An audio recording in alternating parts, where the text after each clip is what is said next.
ஆன்மீக பெரியோர்கள் அனைவரையும் பணிவுடன் வணங்கி, ஆன்மீகம் அறிவோம் என்ற இந்த குழுவில்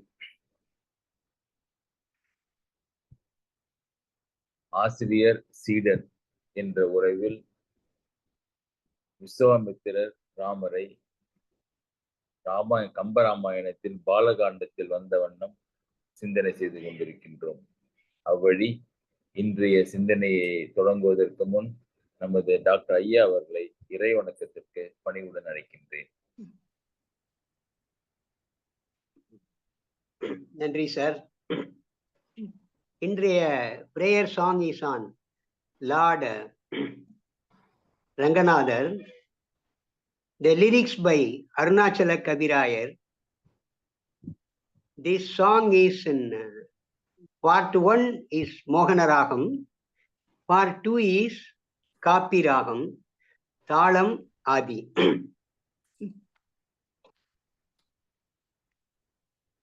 ஏன் பள்ளி கொண்டீரையா ஸ்ரீ ரங்கநாதா, ஏன் பள்ளி கொண்டீரையா ஸ்ரீ ரங்கநாதா, நீர் ஏன் பள்ளி கொண்டீரையா ஸ்ரீ ரங்கநாதா, ஏன் பள்ளி கொண்டீரையா. ஆம்பல் பூத்த சயம் பருவத்தமடுவிலே, ஆம்பல் பூத்த சயம் பருவத்தமடுவிலே, அவதரித்த இரண்டாற்று நடுவிலே, ஆம்பல் பூத்த சயம் பருவத்தமடுவிலே, அவதரித்த இரண்டாற்று நடுவிலே, ஏன் பள்ளி கொண்டீரையா ஸ்ரீ ரங்கநாதா, ஏன் பள்ளி கொண்டீரையா. கௌசிகன் சொல் குறித்ததற்கோ, கௌசிகன் சொல் குறித்ததற்கோ,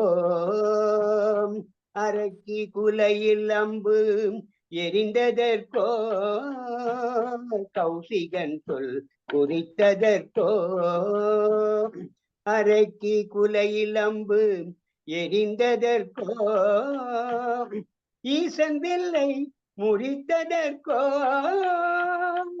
ஈசன் வில்லை முறித்ததற்கோ, பரசுராமன் ஊரம் பறித்ததற்கோ, ஏன் பள்ளி கொண்டீரையா ஸ்ரீ ரங்கநாதா, ஏன் பள்ளி கொண்டீர் ஐயா.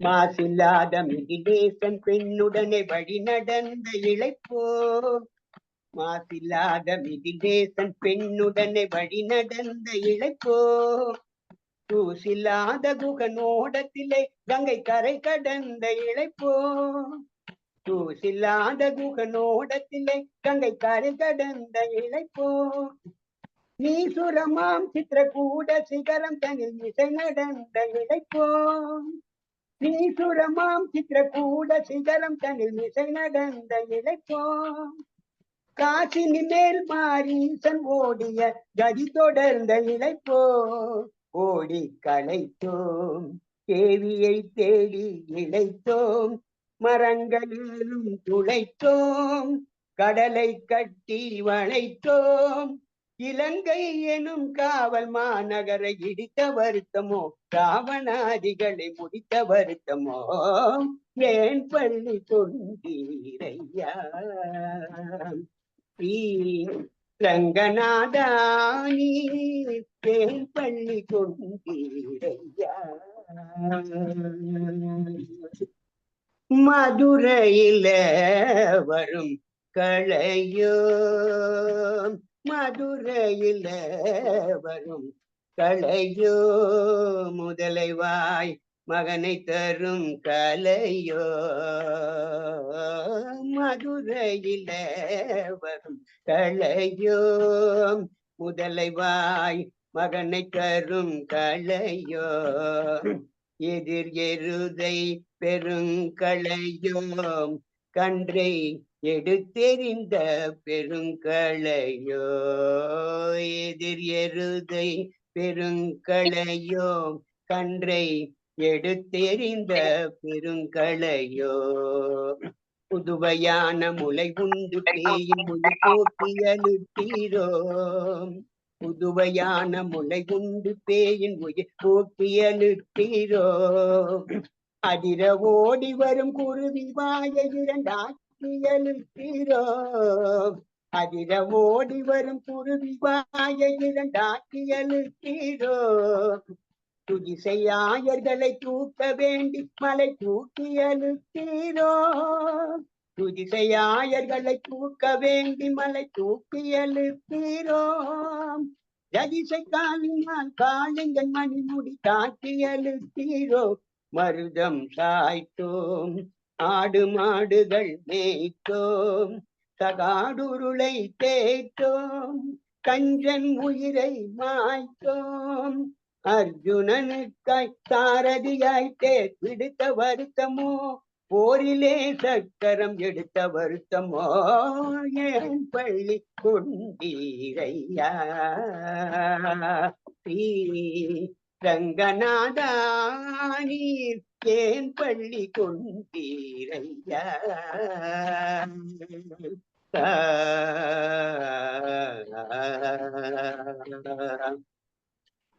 நன்றி சார். சிறப்பு. ராம அவதாரம், கிருஷ்ண அவதாரம் இரண்டையுமே முழுசாக எத்தனை ஓக்கள் போட்டு பாடிட்டாரு. நாங்களே எதுவுமே ஓ சொல்ல வேண்டாம், அவரே எழுதியவரே ஆசிரியரே ஓ போட்டிருக்காரு. எத்தனை ஓ. சிறப்பு டாக்டர், நன்றி.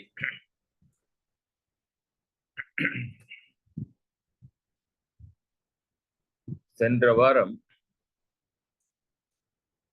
எங்கே விட்டோம் என்றால், ராமன், விஸ்வாமித்திரர், இலக்குவர் மூவரும் காலையில் எழுந்து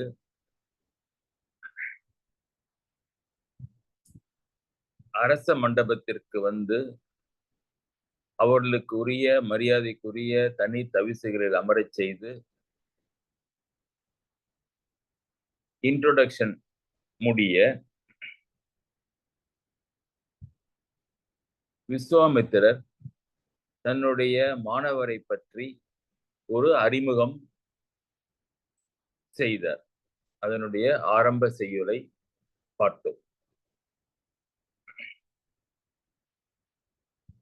அருந்தவனை அடிவணங்கி யார் இவர் உரைத்திடுமின் என்று கேள்விக்கு பதில் சொல்கின்றார். அருந்தவனை அடிவணங்கி, விஸ்வாமித்திரரை அடிவணங்கி, யார் இவர், உங்கள் கூட கையை பிடித்து கொண்டு அமர்ந்திருக்கின்றார்களே அந்த இருவரும் யார் இவர் உரைத்திடுமீன் என்று கேட்டது யார் அப்படின்னா, சீதையினுடைய தந்தை சனக மன்னர் கேட்கின்றார்.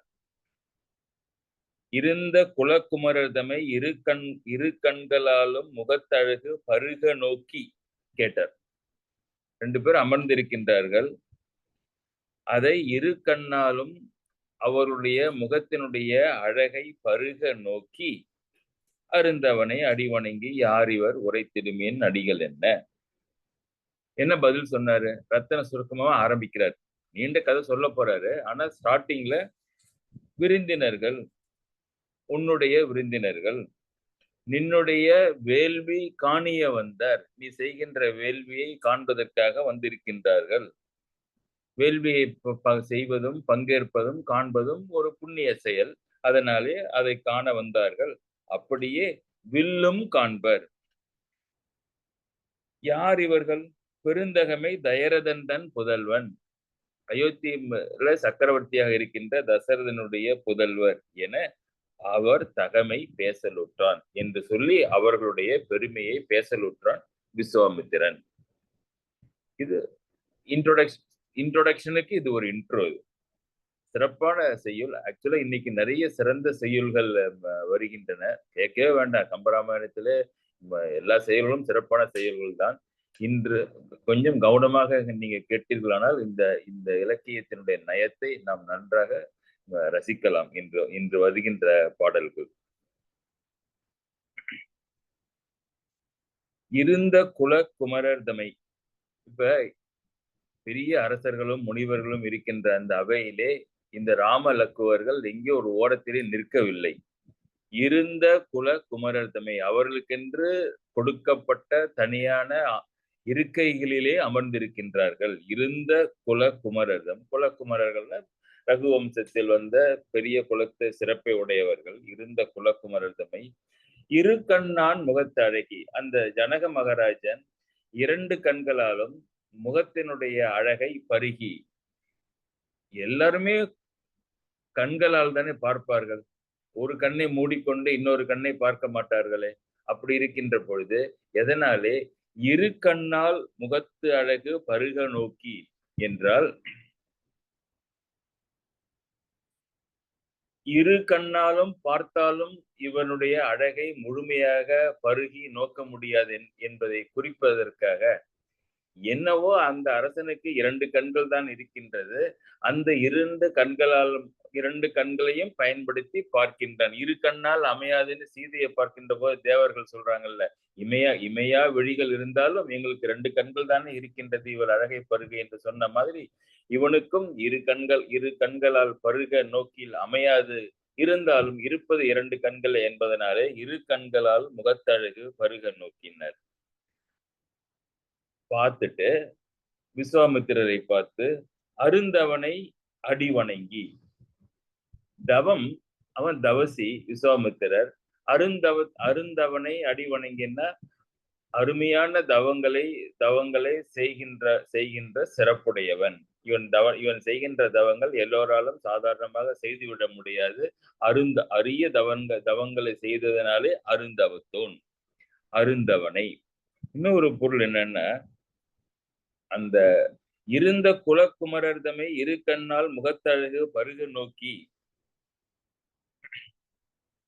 அப்ப அந்த அரசன் மாத்திரம் இவனுடைய ராமனுடைய அழகை பருகவில்லை, அருகிலே அமர்ந்திருக்கின்ற விஸ்வாமித்திரரும் அந்த அழகை அருந்தி கொண்டிருக்கின்றான் என்பதை குறிப்பாக காட்டுவதற்காக அருந்தவனை, அருமை பிளஸ் தவம்னு பிரிக்கிறதுக்கு பதிலா அருந்தும் பிளஸ் அவன்னு பிரிச்சிங்கன்னா, அவனும் தன்னுடைய இரு கண்களால் முகத்தழகை பருகி கொண்டிருக்கின்றான்னு பொருள் பாருங்க. அருந்தும் அவனை அடி வணங்கி.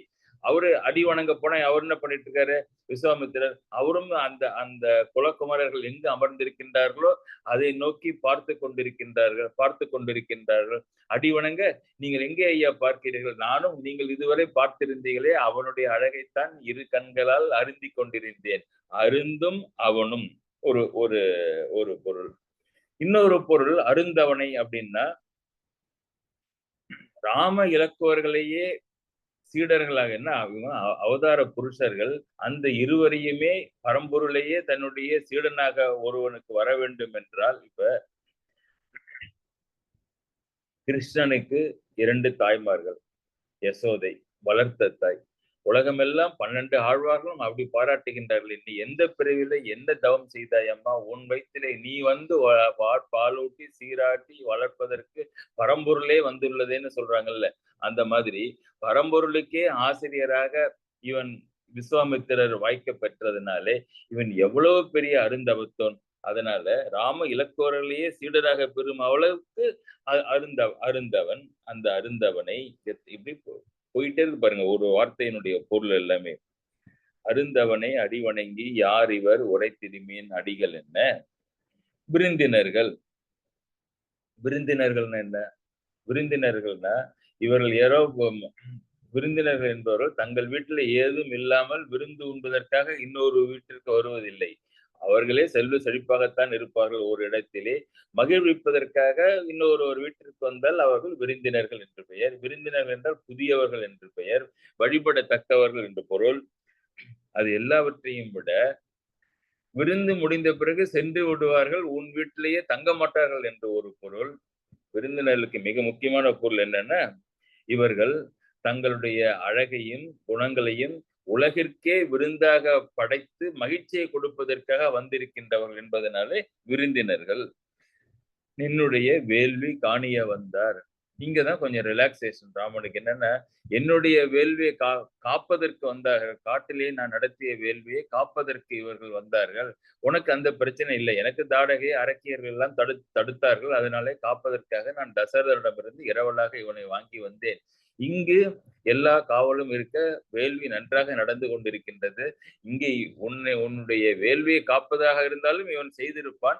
தேவையில்லை, வெறும் காண்பதற்கு மாத்திரம் போதும் என்பதனாலே உன்னுடைய வேள்வியை காணிய வந்தார். அப்படியே வில்லும் காண்பார். அந்த வில்லையும் ஒரு கை பார்த்து விட்டு வர இருக்கின்ற பார்ப்பதற்கு இருக்கின்றார்கள். வில்லும் காண்பார். பெருந்தகமை தயரதந்தன் புதல்வன் என அவர் தகமை பேசலுற்றார்.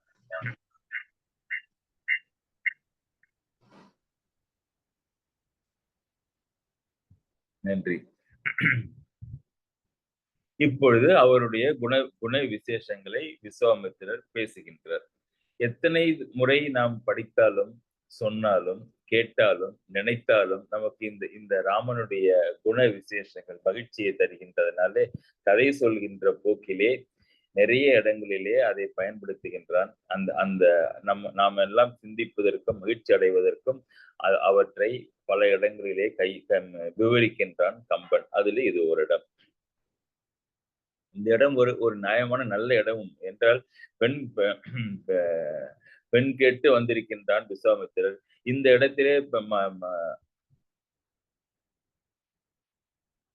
இடத்திலே மணமகனை பற்றி சொல்வதற்கு தயக்கம் தேவையில்லையே. அதனால நன்றாக விவரிக்கின்றான் விஸ்வாமித்திரன் ராமனை பற்றி. தயரதன் புதல்வன் என்று முதல் பாட்டிலே முடித்ததிலே ஒரு சின்ன நெருடல் தோன்றி இருக்கலாம் ஜனக மன்னனுக்கு. ஐயோ, அந்த தசரதனா, அவன் 16,000 பெண்களை திருமணம் செய்து உள்ளானே, பட்ட மகிழ்ச்சியிலே 3 பேர் இருக்கின்றார்களே, அப்படிப்பட்ட தந்தைக்கு இருக்கின்ற மகன் இவனும் அப்படித்தான் இருப்பானோ? இல்லை, தந்தையோட இன்னும் அதிகம் உடையவன் என்றால் 16,000க்கு பதிலாக 32,000 பெண்களை மனைவியாக வைத்திருப்பானோ என்ற ஒரு எண்ணம் ஓடி இருக்கலாம் அவனுடைய மனத்திலே. அதை உணர்ந்த விஸ்வாமித்திரர் அதை முதல்ல சரி செய்தார். என்ன? திரையோடும் அரசு இறைஞ்சும் செறிகடல் கால் தயரதனாம் பொறையோடும் தொடர்மனத்தான் புதல்வரனும் பெயரே கான். ஐயா, இந்த ராமனுக்கு இனிஷியல் தான் தசரதன். டி. இப்ப தசரதன் சொன்னீங்களா, ராமன் போட்டீங்கன்னா, தசரத ராமன் போட்டீங்கன்னா இனிஷியல் தான் அந்த ராமனுக்கு. அந்த தசரதன் ஒன்றும் சாதாரண ஆள் கிடையாது. திரையோடும் அரசு இறைஞ்சும் சிறி கடல் கால் தயரதனாம். திரையோடும் அரசு இறைஞ்சும்னா என்ன? இறைஞ்சும்னா வணங்குகின்ற, அரசனா மற்ற அரசர்கள் வந்து வணங்குகின்ற. திரையோடனா கடலிலே, அலைகடலிலே, கப்பலிலே வந்து கப்பம் கட்டுவதற்காக மற்ற அரசர்கள் எல்லாம் வந்து அயோத்தி வந்து அவருடைய முற்றத்திலே காத்திருந்து அவனை வணங்கி, அவனுடைய கடல் கால்களை வணங்கி, நட்பு உடன்படிக்கை செய்து நட்பு உடன்படிக்கைக்கு வரியை கொடுத்து விட்டு செல்கின்ற அரசர்கள் அத்தனை பேர் இருக்கின்றார்கள் அங்கே அவனுடைய அரண்மனையிலே. திரையோடும் அரசு இறைஞ்சும் செறி கடல் கால் தயரதனாம். அவருக்கு தசரதனை பார்ப்பதற்கு நீங்க அப்பாயின்மெண்ட் வாங்கணும்னா பல மாதங்கள் ஆகும். என்னன்னா, அத்தனை அரசர்கள் அவனுடைய முற்றத்தில் அமர்ந்து கொண்டு நட்பு உடன்படிக்கையுரிய காணிக்கைகளெல்லாம் எடுத்துக்கொண்டு வந்து இதை வாங்கிக் கொள்ளுங்கள் என்று கால்களே விழுந்து கொடுப்பதற்காக காத்திருப்பார்களாம். அப்படிப்பட்ட செல்வாக்குடையவன் அந்த தசரதன். பொறையோடும் தொடர் மனத்தான் புதல்வரனும் பெயரே கான். இப்படி இருந்தும் பெரும் செறிகடல் கால் தயரதனாக இருந்தாலும் மிகவும் பொறுமை குணம் பொருந்திய பொறையோடும் பொறுமையுடைய தொடர் மனத்தான் புதல்வரனும் பெயரே கான். அத்தகைய பொறுமையுடைய தசரதனுடைய புதல்வன் இந்த ராமன் என்பது சொல்லுக்கு தான் சொல்றாங்க. பேருக்கு தான் தசரதனுக்கு இப்படி ஒரு மகன் என்று சொல்கின்றார்கள். இவனுக்கு தசரதன் என்று ஒரு தந்தை இருக்கின்றது என்று சொல்லுகின்றார்கள். அப்ப உண்மையிலேயே இல்லையா? இல்ல. என்ன பின்ன அப்படின்னா, உரையோடு நெடுவேலா உபநயன விதி முடித்து மறையோடு ஓதுவித்து இவரை வளர்த்தவனும் வசிட்டனே கான். விஸ்வாமித்திரர் வந்து ஜனகரை எப்படி கூப்பிடுறாரு பாருங்க. உரையோடும் நெடுவேலா. வேல்னா வேல், முருகருடைய வேல் மாதிரி ஆயுதம், சண்டை ஆயுதம். வேலான வேலை உடையவன், நெடுவேலான நீண்ட வேலை உடையவன், உரையோடு நெடுவேலன் என்ன அர்த்தம்? அந்த நெடுவேலிலே பெரிய உரை போட்டு, எண்ணெய் போட்டு அந்த வேலிலே பழபழ என்று மிளிர்கின்ற அளவுக்கு சுத்தம் செய்து, மின்னுகின்ற மாதிரி அந்த அந்த வேலை அலங்கரித்து, அதை ஒரு உரையிலே போட்டு வைத்திருக்கின்ற வேலை உடைய ஜனக மன்னனே, உரையோடும் நெடுவேலா. என்ன பொருள்? என்ன பொருள்? ரொம்ப ரொம்ப யோசிக்கணும் இதெல்லாம் நம்ம. என்னன்னா, இந்த ஜனக மகாராஜாவுடைய நெடும் வேலானது வெளியிலே எடுத்து சண்டைக்கே போகாத காரணத்தினாலே அதற்கு நல்ல ஒரு உரை போட்டு ஜிப்ப போட்டு நெய்யை போட்டு தடவி அது உள்ளாரே இருக்கின்றது. ஏனென்றால் இவனுடைய பெருமையை கேட்டு வீரத்தை கேட்டு யாரும் சண்டை செய்வதற்கே வரவில்லை. அந்த வேலுக்கு அந்த அந்த வேல் சண்டை செய்வதற்காக வெளியே எடுக்கப்படாமல் எப்பொழுதுமே நிரந்தரமாக அந்த உரையுள்ளேயே இருக்கின்றது.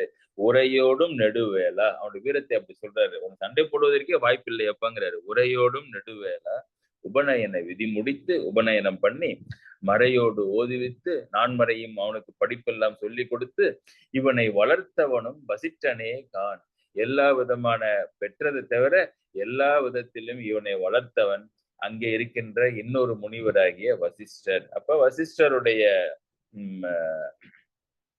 வளர்ப்பு மகன் என்றால் இவனுடைய குண விசேஷங்களையும் அடக்கத்தையும் ஒடுக்கத்தையும் நீங்களே பார்த்து கொள்ளுங்கள் என்று சொல்கின்றார்.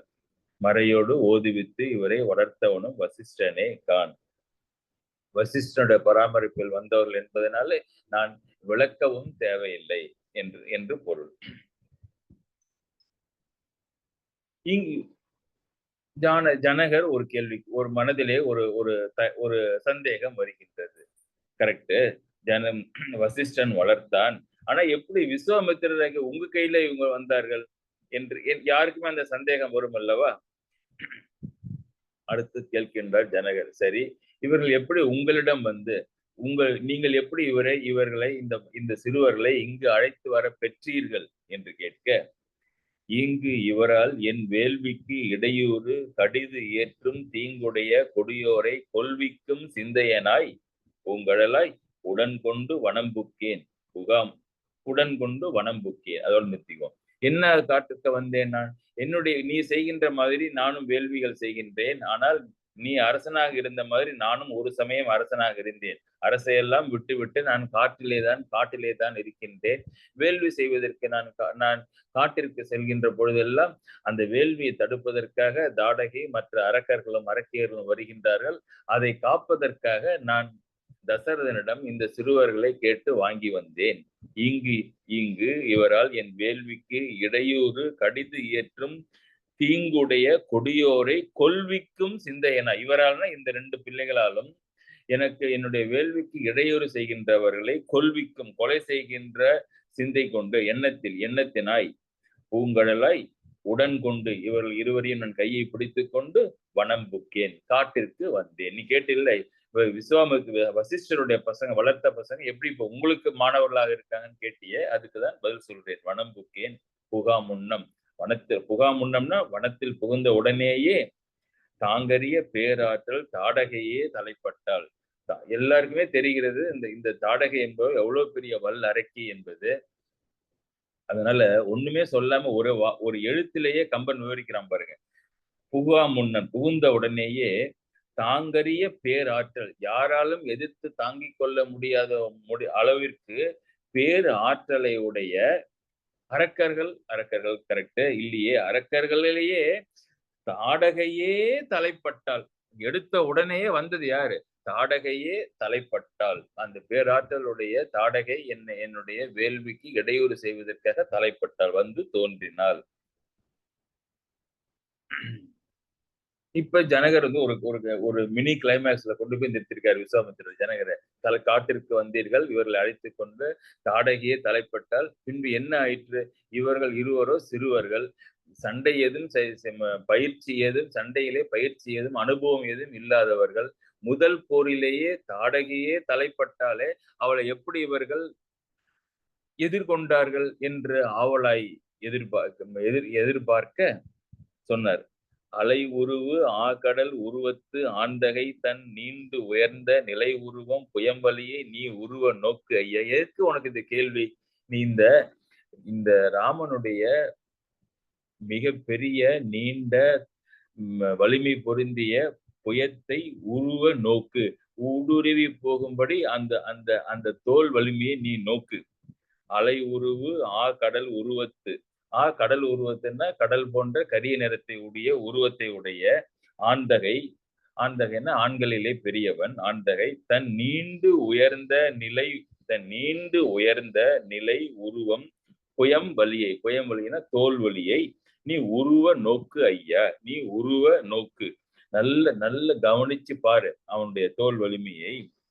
உலை உருவம் கனல் உமிழ் கண் தாடகை தன் உரம் உருவி மலை உருவி மரம் உருவி மண் உருவிற்று ஒருவன் வாலி. எத்தனை உருவல் பாருங்க இந்த இதுல. நீ இவனுடைய தோல் வலிமையை தோலை உருவி பாருகின்ற வலிமையை. உலை உருவம் கனல் உமிழ் கண் தாடகைக்கு ஒரு உதாரணம் போட்டாரு. அதுல ரெண்டு உலை உருவம். உலைன்னா இந்த இந்த இரும்பு அடிக்கிற செய்கின்ற அந்த நெருப்புல, உலைன்னா நெருப்பு இருக்கின்ற இடம், நெருப்பு மேலே வருகின்றது.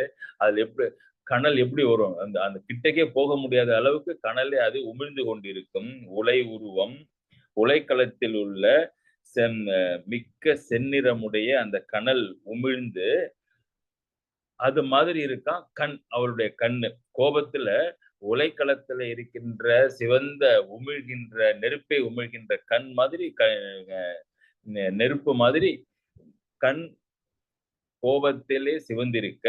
உலை உருவம் கனல் உலை உருவம் கனல் உமிழ் கண் தாடகை தன் உரம் உருவி. அந்த தாடகையினுடைய உரம்னா என்ன? வலிமையை உருவி சுத்தமாக பெனட்ரேட் பண்ணி எடுத்துட்டு உலை உருவி தன் உரம் உருவி மலை உருவி. இந்த ராமனுடைய வில்லானது, வில்லிலிருந்து புறப்பட்ட அம்பானது தாடகையை உருவிற்று, பின்பு தாடகையினுடைய வலிமையை உருவிற்று, பின்பு பக்கத்துல காட்டுல பெரிய மலை இருக்கும்ல, இது என்ன என்னுடைய ஸ்ட்ரென்த்துக்கு, என்னுடைய வெலாசிட்டிக்கு, என்னுடைய ஃபோர்ஸுக்கு இந்த தாடகையினுடைய உரம் பத்தாதே என்பதனால சரி பரவாயில்ல இந்த மலையை போய் உருவோம் சொல்லி மலை உருவி அதுக்கு பின்னாலே நிறைய மரங்கள் இருக்கின்றன. அந்த மரம் உருவி அதுவும் அப்பயும் அதனுடைய ஸ்பீடு குறையில. மலை உருவி மரம் உருவி மண் உருவிற்று, பின்னாலே பூமியிலே மண் உள்ளே புகுந்து மண்ணையும் உருவி அப்புறம் சென்றது. மண் உருவிற்று ஒருவன் வாலி. ஒருவன் ராமன். அந்த ராமன் ஒருவனுடைய ஒரு வாலியை இத்தனை வேலையும் செய்து முடித்தது.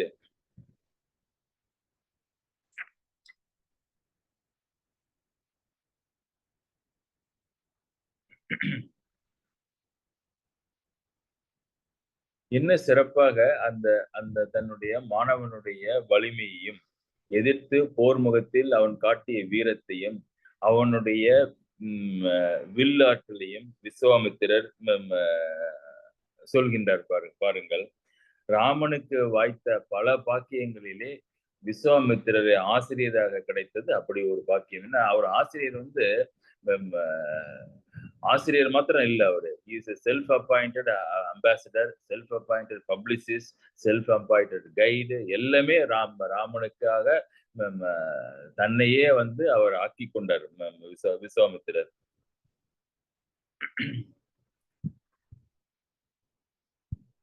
போர் முகத்திலே முன்பு எந்த விதமான அனுபவம் இல்லாமல் வெறும் சிறு வயதில் முதல் போர் தொடுத்த நிகழ்ச்சியிலேயே அவன் விட்ட முதல் அம்பானது இத்தனை உருவி கொண்டு செல்லுமாயின் இவனது வில் பயிற்சியை என்னுடைய சொல் வலிமையாலே எப்படி சொல்ல முடியும் என்கின்றார்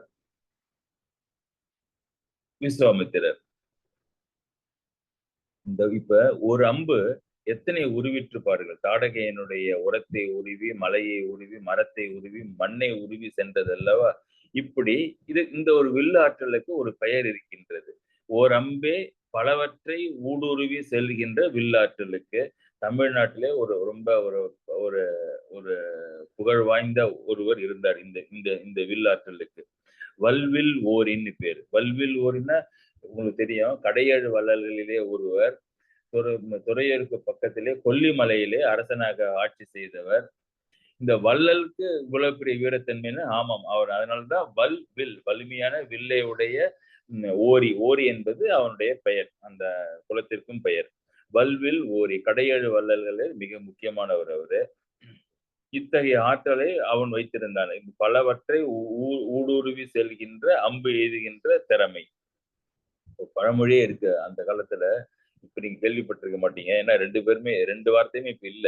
மாரியும் ஓரியும் மாறின் உலகு இல்லை. மாறின்னா மாரிக்காலம்ங்கிறது இப்ப மழைக்காலம், மழைக்காலங்கிறது மேகத்தை குறிக்கும்.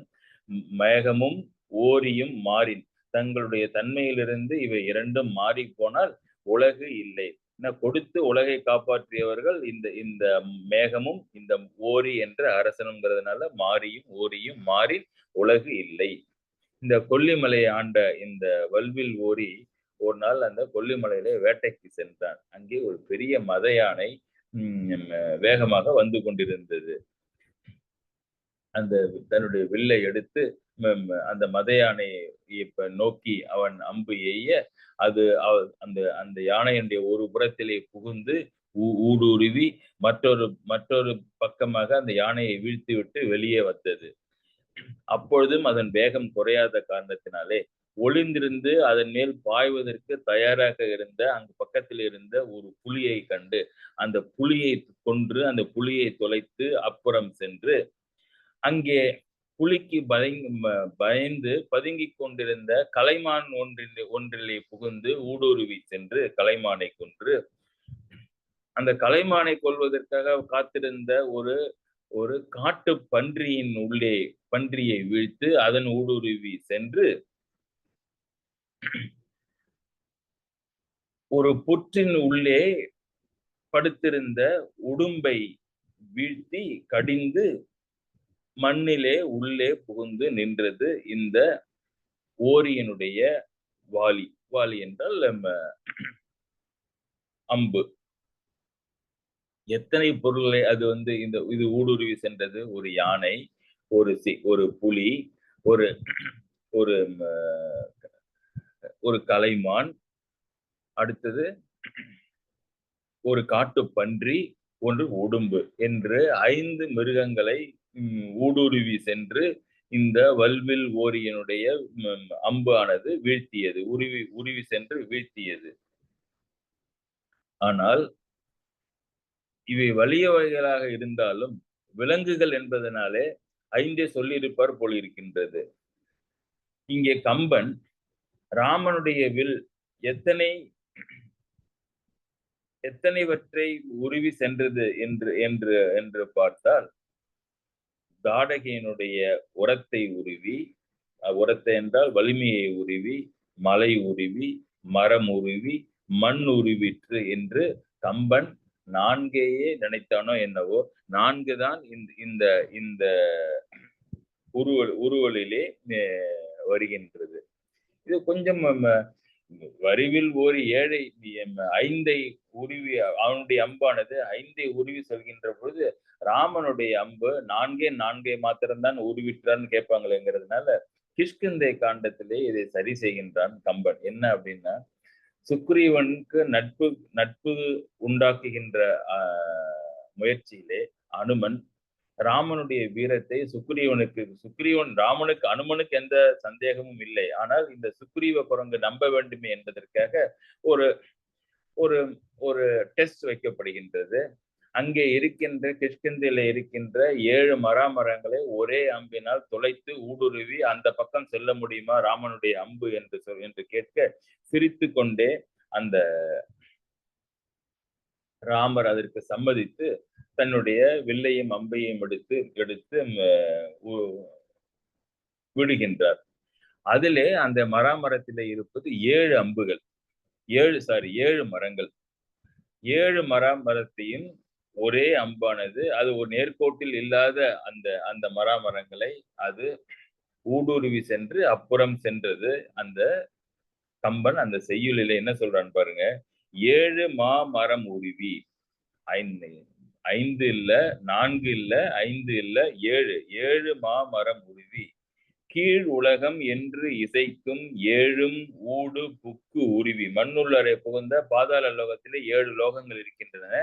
அந்த 7 லோகத்தையும் உருவி சென்று பின் உடன் அடுத்து இயன்ற 7 இளமையால் பக்கத்துல அதுக்கப்புறம் என்ன சொல்லிட்டான் போல இருக்கிற ராமர் அந்த தன்னுடைய வில்லையும் அம்பையும் எடுத்து 7 என்கின்ற இந்த மராமரங்களை ஊடுருவி செல் என்று சொல்லி விடுப்பதற்கு முன்னாலே அந்த அம்பு கிளம்பிட்டது போல இருக்கு. இது 7ன்னு வார்த்தையை பார்த்த உடனே கிளம்பிட்டது. உடனே 7 மராமரங்களை ஊடுருவியது.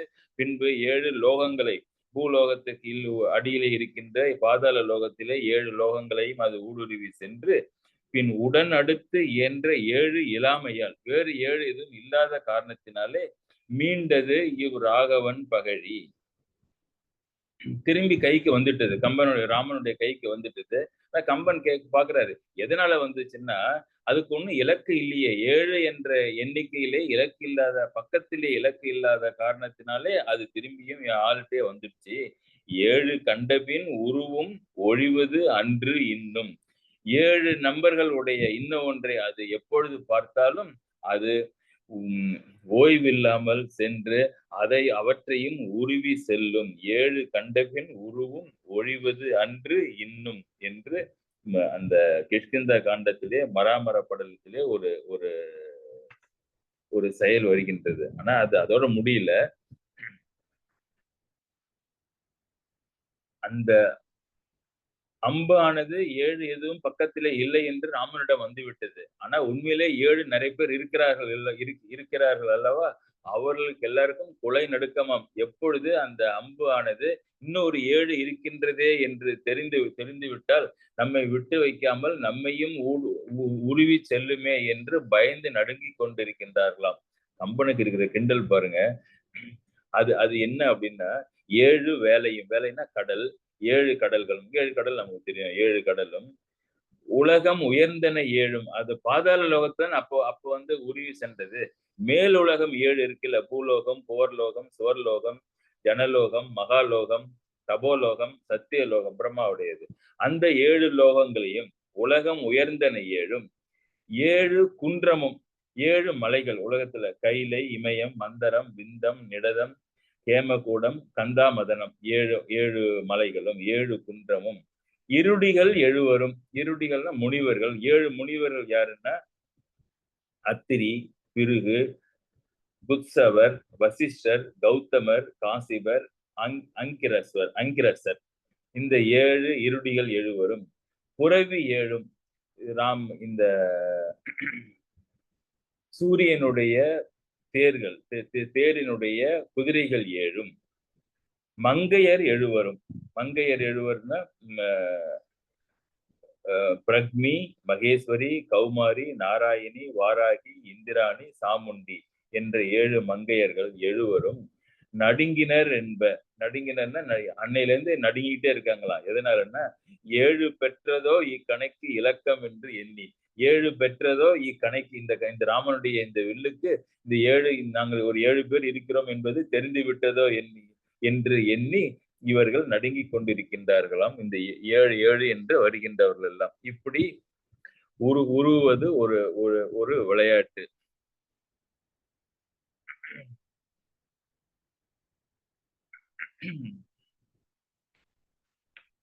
சரி, தன்னுடைய ஒரு அம்பினாலே இத்தனை காரியங்களை செய்து முடித்த அந்த ராமனுக்கு நான் என்ன செய்தேன் என்றால், இப்படி சிறப்பாக என்னுடைய வேள்வியை காத்ததற்கு மேலுலகத்திலிருந்து தேவர்கள் எல்லோரும் வந்து ராமனையும் என்னையும் பாராட்டினார்கள். பாராட்டிவிட்டு என்னிடம் இருக்கின்ற அஸ்திரங்களை எல்லாம் ராமனுக்கு கொடுத்து விடு என்று அறிவுரை சொல்லிவிட்டு சென்றார்கள் அந்த தேவர்கள். அதன்படியே நானும் என்னிடம் இருந்த அத்தனை அஸ்திரங்களையும் அவனுக்கு கொடுத்து உடனே அந்த அஸ்திரங்களுக்கு இயக்குவதற்குரிய மந்திரங்களையும் சொல்லி கொடுத்து ஏவப்பட்ட அந்த அஸ்திரங்களை திரும்பி பெறுவதற்குரிய மந்திரங்களையும் நான் அவனுக்கு சொல்லிக் கொடுக்க, காட்டிலே அவன் அந்த அஸ்திரங்களை பழகி கொண்டிருந்த சமயத்திலே நான் பார்த்தேன். ஆச்சரியம் எனக்கு என்னவென்றால், என்னிடம் இருக்கும் போது கூட என்னால் இப்படி சிறப்பாக அந்த அஸ்திரங்களை பயன்படுத்த முடியவில்லை. அந்த அஸ்திரங்கள் நான் அரசனாக இருந்த காலத்திலிருந்து தபசியாக இருந்து தவம் செய்து பெற்றவரை வைத்திருந்தவை. எனக்கே அந்த அளவுக்கு அதிலே பாண்டியத்துவம் இல்லாத பொழுது இந்த அஸ்திரங்கள் இவனுக்கு வலிந்து வலிந்து வலிந்து வேலை செய்கின்றதை பார்த்து நான் மிகவும் ஆச்சரியப்பட்டேன் என்று என்று என்று சொல்கின்றார் ஜனகரிடம். என்ன பாருங்க, ஆய்ந்தோர்க்கும் உணர்வு அறியன்னா போர்க்கலையை முற்றும் ஆராய்ந்து பெரிய ஞானத்தை உடையவர்களும் தெரிந்து கொள்ள முடியாத அளவிற்கு பிரம்மதேவர்க்கும் அயர்க்கும் அறிவு அறிய, பிரம்மாவுக்கும் புரிந்து கொள்ள முடியாத அளவிற்கு காய்ந்து ஏவின் உலகு அனைத்தும் கடலோடும் மலையோடும் தீந்து ஏற சுடுகிற்கும் படைக்கலங்கள். இந்த படைக்கலங்கள்ல இதனுடைய மந்திரங்கள், இதனுடைய சிறப்பை எல்லாம் பிரம்மாவிலும் புரிஞ்சுக்க முடியாது. படைப்பயிற்சியை முற்றிலுமாக உணர்ந்தவர்களுக்கும் புரிந்து கொள்ள முடியாத கூடிய இந்த படைக்கலங்கள், இவற்றையெல்லாம் கோபப்பட்டு நான் ஏவினால் காய்ந்து ஏவின் உலகு அனைத்தும் கடலோடும் மலையோடும் தீந்து ஏற, அப்படியே பற்றிட்டு எரிகிற மாதிரி எரிக்கின்ற திறமையுடைய இந்த படைக்கலங்கள் ஏற சுடுகின்ற இந்த படைக்கலங்கள் செய்தவத்தால், இந்த செய்தவத்தால்ங்கிறத பார்ப்போம் வச்சுங்க அப்படியே மனசுல. செய்தவத்தால் ஈந்தேனும் மனமுட்க இவருக்கு ஏவல் செய்குறவாள். இவனுக்கு நான் கொடுத்த பிறகு ஈந்தேனும் மனமுட்க, கொடுத்தவனாகிய நானே மனம் மகிழ்ச்சி அடையும்படி இந்த படைக்கலங்கள் இவனுக்கு ஏவல் செய்வதை பார்த்து நான் மகிழ்ச்சி உற்றேன்கிறார். அதாவது ஈந்தேனும்னா கொடுத்தவன், நான் தான் உரியவன், மந்திரங்களை எல்லாம் இதற்கு ஏற்றியவன், நானே பார்த்து பெருமகிழ்ச்சி அடைகின்ற அளவுக்கு ராமன் இந்த அஸ்திரங்களை பயன்படுத்தினான் என்றால், இந்த அஸ்திரங்கள் இவனுக்கு வளைந்து கொடுத்தன என்றால் இவன் சிறப்பு என்னே இவனுடைய சிறப்பு. இவனுக்கு இந்த அஸ்திரங்கள் இப்படி மகிழ்ச்சியோடு ஏவல் செய்கின்றன என்றெல்லாம் நான் பார்த்து மகிழ்ந்தேன். அப்படிங்கிறப்ப என்ன சொன்னார்னா, செய்தவத்தால்னா இந்த படைக்கலங்களை நான் ஏதோ இன்னொருடமிருந்து வாங்கினேன், இல்லை நானே மூங்கில் எல்லாம் வைத்து செய்தேன், அப்படி இல்லை. பெரிய செம்மையான தவங்களை செய்த காரணங்களால் பெற்ற இந்த படைக்கலங்களை பெற்ற நான் இவருக்கு ஈந்தேனும் ஒரு பொருள். இரண்டாவது, செய்தவத்தால் பெற்றதில்லை சிறப்பு, நான் செய்த தவத்தினால் என்னிடம் இருந்த படைக்கலங்களை இவனிடம் கொடுப்பதற்கு நான் பேறு பெற்றேன். இப்படி என்னை விட சிறப்பாக படைக்கலங்களை பயிற்சி கொடுக்கின்ற ராமனுக்கு என்னுடைய படைக்கலங்களை கொடுப்பதற்கு நான் பெரிய தவம் செய்திருக்க வேண்டும். என to whom we are leaving our legacy, அதுக்கே நான் இவனுக்கு கொடுத்திருக்கிறேனே, அதனால நான் என்ன பெரிய தவம் செய்தால் என்னுடைய படைக்கலங்கள் 4 புக் வச்சிருக்கிறேன், ஒருத்தர் நல்ல கற்ற ஒரு அறிஞரிடம் அதை கொடுத்தால் எனக்கு மகிழ்ச்சி. அது இல்லாமல் புத்தகத்தை பிரித்து பார்க்காதவரிடம் நான் அதை நான் கொடையாக கொடுத்தால் என்ன பயன், எனக்கு மகிழ்ச்சி எதுவும் இல்லை அல்லவா. அந்த மாதிரி தன்னை விட வலிமை மிகுந்த இந்த ராமனிடம் என்னுடைய படைக்கலங்கள் சென்றது என்னுடைய செய்தவத்தால் ஈந்தேனும் மனமுட்க இவற்றுக்கு ஏவல் செய்வதை நான் பார்த்தேன். எப்படி பாருங்க, ஒரு மாணவன் சிறந்தவன் ஒரு ஆசிரியர் சொல்லலாம், தன்னை விட சிறந்தவன் என்று சொல்வாரா? அதுவும் எங்க புதிதாக வந்த ஒரு அரசர்களும் பெரும் முனிவர்களும் இருக்கின்ற ஒரு சபையிலேயே சொல்கின்றார் என்றால், அந்த விஸ்வாமித்திரருக்கு ராமன் மேல் எவ்வளவு பிரீத்தி பாருங்கள். ராமன் மேல் இருக்கிற அன்புக்கு முத்தாய்ப்பாக ஒரு அடுத்த செய்யுள் ஒன்று வருகின்றது.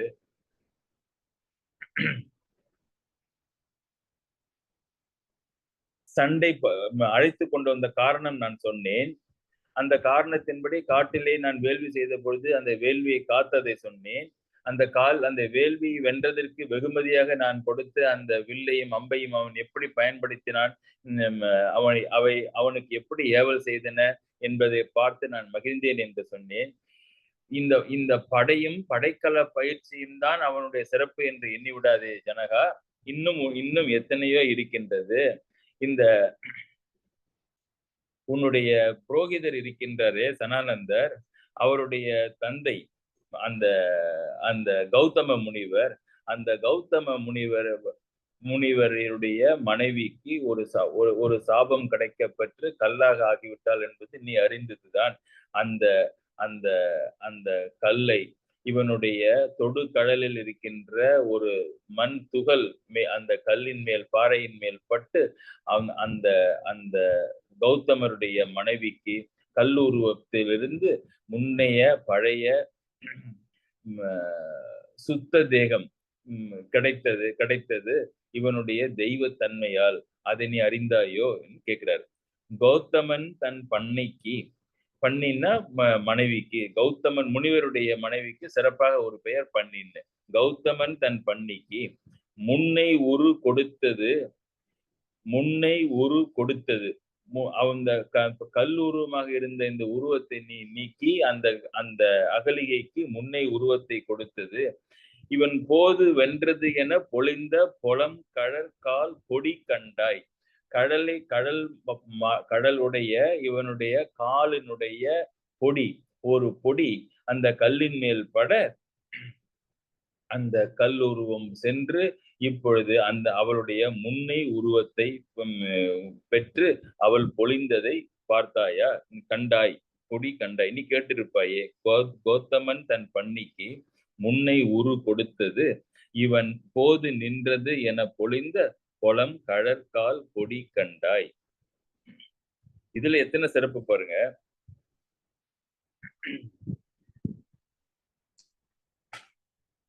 காலிலே இருக்கின்ற கடல் அணிந்த காலிலே இருக்கின்ற பொடின்னா துகள் என்றால் ஒரு மண் தூசு.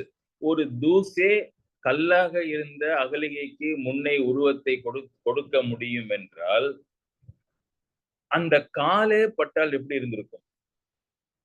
கால் ஒரு தூசிக்கே இத்தனை ஒரு தெய்வீக தன்மை இருக்கும் என்றால் அந்த கால் அணிந்திருந்த கடல் பட்டால் என்னெல்லாம் ஆகியிருக்கும்? உருவங்களிலே ஒரு கால் என்பது ஒரு கீழ்மையான ஒரு பகுதி. கால் பட்டு விட்டது, மன்னித்து விடுங்கள் என்று சொல்கின்றோம். அது படக்கூடாத ஒரு இடம் என்று. அந்த படக்கூடாத ஒரு கால் இருக்கின்ற தூசி பட்டே ஒரு கல் ஒரு பெண்ணானால் சிறப்புடைய பகுதிகளாகிய தலை, கை, மார்பு, கண், முகம் என்ற இவையெல்லாம், இந்த உறுப்புகள் எல்லாம் ஒன்றின் மேல் பட்டால் அவை என்னாகும்? சரி, அது மாத்திரமல்ல, இந்த உறுப்புகளுக்கே இப்படி ஒரு தெய்வீக தன்மை இருக்கின்றது என்றால் மொத்த உருவமும் அருகில் வந்து பட்டால் அது அது அது என்னாகும்? ஒரு பொடிக்கே இத்தனை என்றால் இத்தனை சாபங்களை நீக்கி ஒரு முன்னே உருவத்தை கொடுக்க முடியும் என்றால் ராமனுடைய முழு உருவமும் எழில் உருவம் அருகிலே வந்தால் என்ன விளையும்? நினைத்துப்பாரு ஜனகரே. இந்த சாபம் நீங்க வேண்டும் என்று ராமன் இந்த செயலை செய்யவில்லை. தன்னிச்சையாக இவனுடைய காலினுடைய மண் துகள் அந்த கல்லின் மேல் பட்டதனாலே அவள் பெண்ணானாள் என்றால் இவன் ஒரு செயலை எண்ணி செய்யின் என்னாகும்? இப்ப ஜாடகையை வதம் செய்ய வேண்டும் நான் சொன்னேன், அதை எண்ணி நான் நினைத்தான் என்றால் அது எப்படி எத்தனையோ செயலாக இருக்கும்? அது எண்ணி செய்யின் என்னாகும்? கண்ணூன்றி கருதி செய்யன் விளைவன எவை? அவ்விளைவுகளை கூற வல்லார் யார்? நீயே கண்டுகொள் என்று ஜனகரிடமே விட்டுவிட்டான் அந்த செய்யுளிலே. நீனே பாருங்க. முன்னை உரு கொடுத்து இந்த அகலிகைக்கு, கௌதமனுடைய பண்ணிக்கு இப்பொழுது இருக்கின்ற கல்லுருவம் என்பது அது சாப ரூபம். நீ கல்லாய் போ கடவுது என்று கணவன் சாபம் கொடுத்ததால் அந்த உருவம் போய் அதற்கு முந்திய இந்திரனுடன் மகிழ்ந்திருந்த உருவமாகிய அந்த பழி உருவம் வந்து அந்த பழி உருவம் போய் அதற்கும் முந்தைய கௌதமருடன் அழகான காதல் மனைவியாக இருந்த அந்த காதல் உருவம் வந்து அதற்கும் முந்தி சென்று புனிதமான அந்த அகலிகையினுடைய கன்னி உருவத்தை வாங்கி கொடுத்தான் ராமன் என்றால், முன்னை உருவத்தை பெற்று கொடுத்தான் என்றால், முன்னை உரு கொடுத்தது என்றால் அவனுடைய கடல் அணிந்த காலினுடைய பொடியினுடைய மகிமைதான் என்னே நீ பார்த்தாய், கண்டாய். 2 வரிக்கு இத்தனை பொருள் அப்படின்னா அடுத்த 2 வரிக்கு இதோட பெரிய பொருள். விஸ்வாமித்திரர் கெட்ஸ் லாஸ்ட் இந்த பிரைஸ் ஆஃப் ராமர். என்ன அது 2 வரின்னா, காதல் எந்தன் உயிர் மேலும் காதல்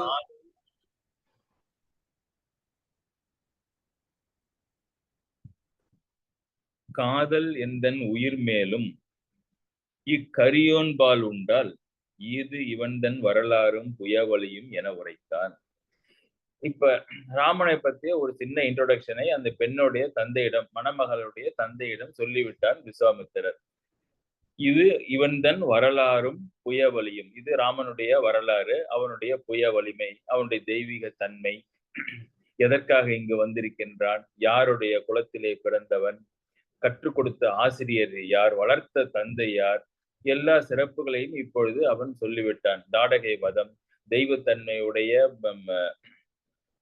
அகலிகைக்கு முன் உரு கொடுத்தது என்று எல்லா புகழையும் சொல்லி முடித்தான். இது அவனுடைய வரலாறு, இது அவனுடைய புய வலிமை என உரைத்தான். சொல்லிட்டு ராமனை பற்றி 3 வரிகளையும் இந்த 3வது செய்யுளிலே சொன்னியவன் தன்னை பற்றி ஒரு ஒரு ஒரு வியாக்கியானத்தை 3வது வரியிலே இங்கே சொல்கின்றான். அதுதான் இந்த இந்த இதிலேயே மிக சிறப்பானது. என்னன்னா, காதல் எந்தன் உயிர் மேலும் இக்கரியோன்பால் உண்டால். என் உயிர் மேலும் என்றால் ஒருவனுக்கு என்ன ரொம்ப பிடிக்கும், என்ன வேணாலும் சொல்லுங்க, ஐயோ உயிர் தான் ரொம்ப ரொம்ப முக்கியமானது அப்படின்னு சொல்லுவாங்க. எதை வேணாலும் கொடுத்துட்றாங்க, என்னை காப்பாத்துங்க, உயிரை மாத்திரம் என்னை விட்டுடுங்க எனக்கு அப்படின்னு சொல்றாங்கல்ல. உயிர், அப்ப உயிர் மேல அவ்வளவு பெரிய காதல் கற்றவன் கல்லாதவன் துறவி எல்லோருக்கும் இருக்கின்றது அந்த உயிர். விஸ்வாமித்திரர் என்ன சொல்கின்றார், எந்தன் உயிரை விட அதிகமாக காதல், காதல் எந்தன் உயிர் மேலும் இக்கரியோன்பால் உண்டால். எனக்கு இந்த கரியோன்பால், இந்த ராமன் மேலே என்னுடைய உயிரை விட அதிகமாக காதல் இருக்கின்றது என்று ஒரு ஒரு குண்டை போட்டு உடைக்கின்றார் அந்த சபையிலே. ஆச்சரியம் எல்லோருக்கும். என்ன அப்படின்னா, விஸ்வாமித்திரர் பெரிய அரசனாக இருந்து துறவு பூண்கின்ற பொழுது அத்தனை அரச பதவியையும் செல்வத்தையும் எல்லாவற்றையும் விட்டு காட்டிற்கு வந்து விட்டார். அப்ப எந்த பொருளின் மேலும் எந்த வசதியின் மேலும் எந்த புகழ் எவற்றிலும் அவனுக்கு விஸ்வாமித்திரருக்கு ஆசை இல்லை. அப்படி ஒரு கடுமையான பற்றற்று இருந்த ஒரு முனிவர். அவர் என்ன சொல்றாரு, எனக்கு இந்த கரியோன்பால் காதல் இருக்கிறார். இப்ப ஆசையே அறவே ஒழித்த விஸ்வாமித்திரருக்கு ராமன்பால் ஆசை வந்திருக்கின்றதாம். காதல், அந்த அதுல ஒரு வார்த்தையா பார்ப்போம். காதல் காதல் அப்படிங்கிறதுல காதல்னா என்ன, ஆசை அதிகரிக்க அதிகரிக்க அது காதலாக மலர்கின்றது. பெரும்பாலும் ஒரு ஆணுக்கு ஒரு பெண் உண்டாகின்ற ஒரு விருப்பம், ஒரு ஆசை விருப்பமாக மாறி பின்பு அது காதலாக மாறி காதல் விருப்பத்தினுடைய உச்சகட்டத்திலே அது சொல்லப்படுகின்ற வார்த்தை. இந்த வயசான சடைமுடி வைத்திருக்கின்ற இந்த விஸ்வாமித்திரருக்கு அந்த சின்ன பையன் மேல அப்படி என்ன காதல்? முதல் பாயிண்ட் அது, அதை வச்சிருப்போம். அது காதல் எந்தன் உயிர் மேலும். இவருக்கு ஒன்றும் உயிர் மேலே ஒன்றும் ஆசை கிடையாது. எல்லாவற்றையும் விற்றவர், எதையும் சாதிப்பதற்கு ஒன்றும் கிடையாது, எல்லாம் சாதித்தாகிவிட்டது. அப்ப அனுபவிப்பதற்கு ஏதேனும் இருந்தால்தானே உயிரும் உடலும் தேவைப்படும். அனுபவிப்பதற்கே ஒன்றும் இல்லாமல் பற்றற்று இருக்கின்ற முனிவருக்கு உயிர் மேலும் காதல் உண்டாகாது. ஆனா எந்தன் உயிர் மேலும் அதிகமாக ராமன் மேல் காதல் வருகின்றதுங்கிறாரு. 3வது, இக்கரியோன்பால் உண்டால். இக்கரியோன்பால் எனக்கு காதல் இருக்கின்றது என்று சொல்கின்ற பொழுது I really enjoy that word கரியோன். என்னன்னா, கம்பன் எல்லா இடங்களிலும் இந்த கரிக்கு, ராமனுடைய இந்த கரிக்கு நல்ல நல்ல ஓமைகளை போடுகின்றார். ஒரே பாட்டுல 5 ஓமை போடுறாரு. ஐயோ 5ம் பொருத்தமா இல்லையா, இதோட இன்னும் பெட்டரா இருக்கே இவனுடைய கருமை அப்படிங்கிறாரு. மறிகடலோ மழை மேகமோ அப்படிங்கிறாரு.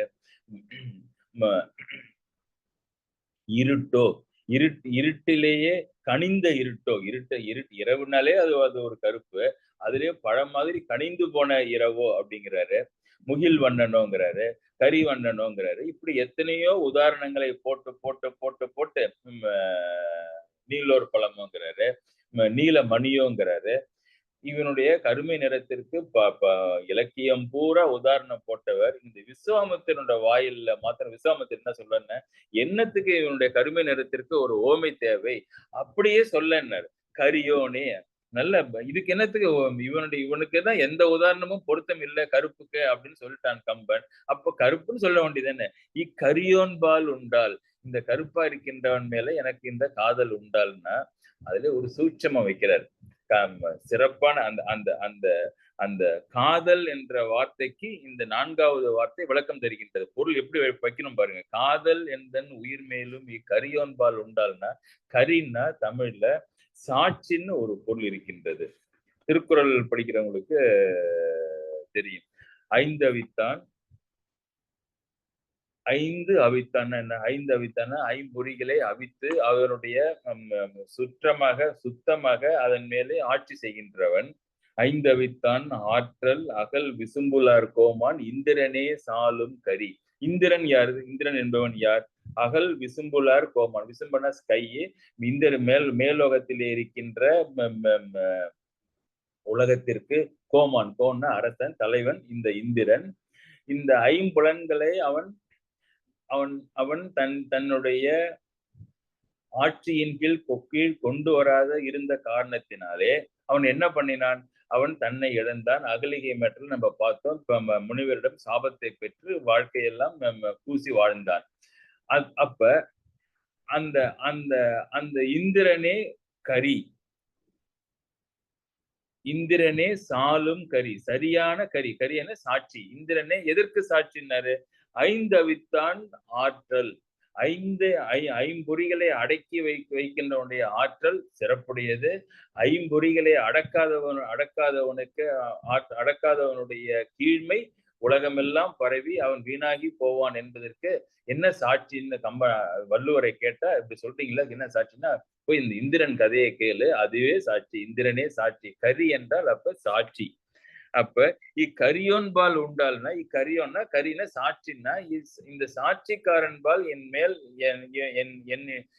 என்னிடம் எனக்கு இவனிடம் காதல் என் உயிரை விட அதிகமாக தோன்றுகின்றது என்றால், அப்ப காதல் என்ன அப்படின்னா, இவன் துறவி, பற்றுக்களை விட்டவர்கள் யார் மேலே காதல் வைப்பார்கள் என்றால் பரம்பொருளின் மேலே காதல் வைப்பார்கள்.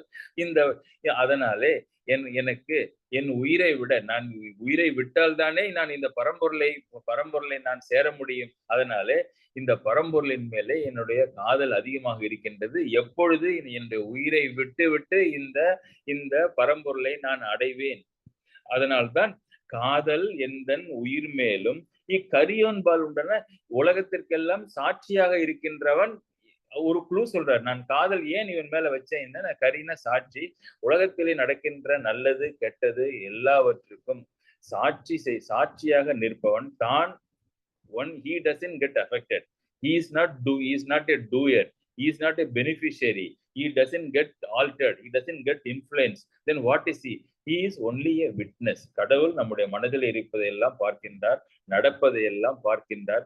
அதற்கு ஒரு சாட்சி வேண்டும் என்றால் கடவுள் சாட்சியாக வைத்திருக்கின்றார். அதனால கடவுளை நாம் மனதிலே வைத்திருந்தால் அவன் நம்முடைய எண்ணங்கள் எல்லாத்திற்கும் சாட்சியாக அவன் தெரிந்து வைத்திருக்கின்றதனாலே நாம் நல்ல எண்ணங்களையே எண்ணுவோம் என்பதற்கு அது பயன்படும். நாவுக்கரசருடைய தேவாரமே இருக்கின்றது. ஐயோ, நான் என்னையே சிறந்தவனாக நினைத்துக் கொண்டேனே, நீ உள்ளே இருந்து நீ சிரிக்கிறது எனக்கு தெரிகின்றதுன்னு ஒரு பாடல் வருகின்றது அல்லவா?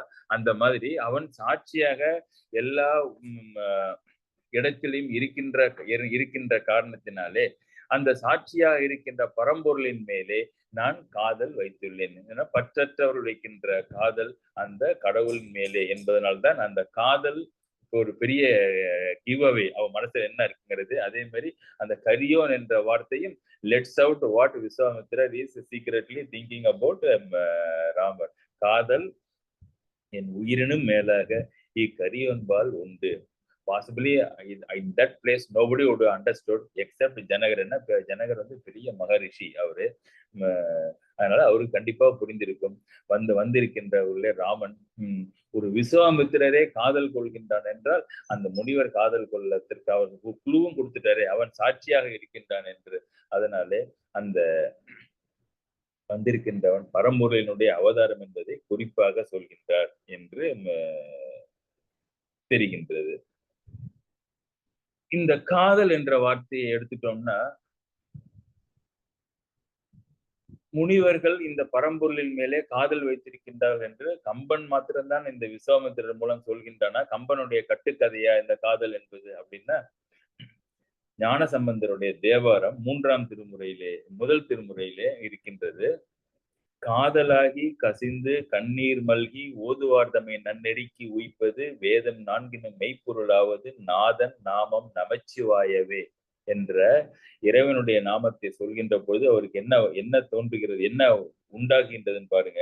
காதலாகி அந்த இறைவன் மேலே, அந்த அந்த இறைவனுடைய நாமத்தின் மேலே, அந்த அந்த நமச்சிவாய என்ற நாதனுடைய நாமத்தின் மேலே சிந்திக்க சிந்திக்க அதன் மேலே காதல் அதிகமாக ஆரம்பிக்கின்றது. யார்? திருஞான சம்பந்தருக்கு காதல் வரலாமா? வருகின்றதே சொல்றாரு. காதலாகி அந்த காதல் ஆரம்பிச்ச உடனே என்ன ஆகுதுன்னா, கண்களில் கல்லையும் கல்லு மாதிரி இருக்கின்ற இதயத்தை உருக்குகின்றது அல்லவா காதல். அதனால அவனுடைய கண்களில் இருந்து லேசாக நீர் கசிகின்றது, கண்ணீர் கசிகின்றது. பின்பு அந்த கண்ணீர் மல்கி அதிகமாகின்றது. காதலாகி கசிந்து கண்ணீர் மல்கி ஓதுவார்தமை நன்னெறிக்கு உய்ப்பது. இந்த வார்த்தையை சொல்கின்றவர்களுக்கு நன்னெறியிலே அவர்களை உய்ப்பது வேதம் 4 மெய்ப்பொருளாவது நாதன் நாமம் நமச்சிவாயவே என்பதிலே ஞான சம்பந்தர் அந்த இறைவனுடைய பெயரின் மேலே தனக்கு வந்த காதலை சொல்கின்றார். சைவத்திலையும் அப்படிதான், வைணவத்திலையும் அப்படிதான். தொண்டரடி பொடியாழ்வார் திருமாலை 26ல எப்படி பயன்படுத்துறாரு பாருங்க காதலை. ஒருவர் ஒரு தொண்டு செய்ய வேண்டும் என்றால், இறைவனுக்கு பக்தி செய்ய வேண்டும் என்றால், நம்முடைய மனம், மெய், மொழி 3னாலும் நாம் செய்ய வேண்டும். 3ஆலும் செய்ய வேண்டும். 3க்கும் ஒரு பட்டியல் போடுகின்றார் ஆழ்வார். என்ன? போதெல்லாம் போது கொண்டு பொன்னடி புனைய மாட்டேன். போதெல்லாம் போது கொண்டு, போது எல்லாம் பொழுதேறிக்கும், காலையில மாலையில மத்தியானம் இரவு எல்லா சமயத்திலும் போது கொண்டு, போதுன்னா பூ கொண்டு உன்னுடைய பொன்னடியிலே புனைய மாட்டேன். அது சரீரத்தாலே செய்கின்ற தொண்டு. போதெல்லாம் போது கொண்டு பொன்னடி புனைய மாட்டேன். தீதில்லா மொழிகள் கொண்டு உன் திருக்குணம் செப்ப மாட்டேன். உன்னுடைய குணம், திருகுணம், பெரிய கல்யாண குணங்கள், உன்னுடைய குணங்கள், அதை நல்ல தூய்மையான தீதில்லாத மொழிகள் கொண்டு அதை நான் எப்பொழுதுமே நான் அதை பேசிக் கொண்டிருப்பேன். நான் பேசாம விட்டுட்டேன். நம்ம பேசுற மாதிரிதான் ஊர்ல இருக்கிற எல்லா வேண்டாத விஷயங்கள் எல்லாவற்றையும் பேசுகின்றோம். கோழியிலிருந்து அரசியல் வரை ஒன்றுமே நமக்கு தேவையில்லை, உட்கார்ந்து பேசிக் கொண்டிருக்கின்றோம். ஆனால் இறைவனுடைய திருக்குணத்தை இன்று யாரிடம், இன்று நீங்களே ஒரு செல்ஃப் எவாலுவேஷன் பண்ணுங்க. இன்னைக்கு யாரிடம் இறைவனுடைய திருக்குணத்தை நான் பேசினேன் என்று பார்த்தால் ஒருத்தரையும் பேசியிருக்க மாட்டீங்க. அதான் கேட்கிறார். தீதில்லா மொழிகள் கொண்டு உன் திருக்குணம் செப்ப மாட்டேன். செப்புதல்னா சொல்லுதல். நான் அது செய்யலன்னா காதலால் நெஞ்சம் அன்பு கலந்திலேன். காதலான்னு பாருங்க. காதலால் நெஞ்சம் அன்பு கலந்திலேன். என்னுடைய நெஞ்சிலே அன்பு இருக்கின்றது. அந்த அன்பு எப்படி வர வேண்டும்? அதில் என்ன சேர்க்க வேண்டும்? நான் என்னுடைய காதலை, விருப்பத்தை அதிலே சேர்க்க வேண்டும். காதலால் நெஞ்சம் அன்பு கலந்திலேன். இது மனத்தாலே பண்ணுவது. மனம் பூ வைக்கல, பூ போதெல்லாம் போது கொண்டு பொன்னடி புனைய மாட்டேன் என்பது சரீர தொண்டு. தீதிலா மொழிகள் கொண்டு உன் திருக்குணம் செப்ப மாட்டேன் என்பது மொழியினால் செய்கின்ற தொண்டு. காதலால் நெஞ்சம் அன்பு கலந்திலேன் என்பது மனத்தினால் செய்கின்ற தொண்டு. 3ஐயும் செய்யவில்லையே, அது தன்னாலே ஏதிலேன். ஏதிலேன்னா உன்னை விட்டு விரும்பி விலகி போய் நான் உனக்கு I become a stranger to you. ஏதிலேன் அரங்கற்கு எல்லே என் செய்வான் தோன்றினேனே.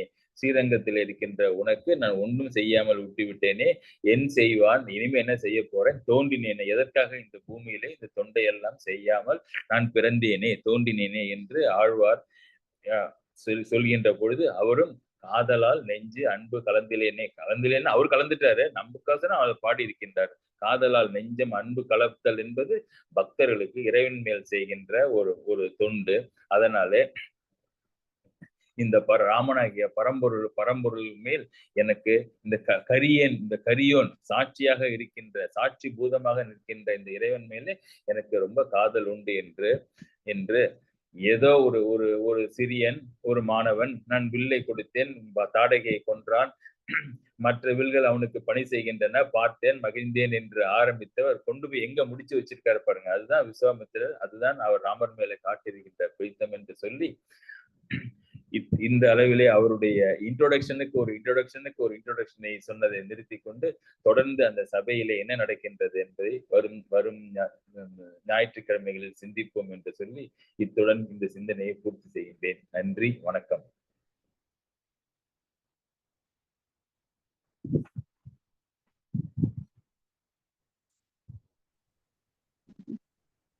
வணக்கம் சார்.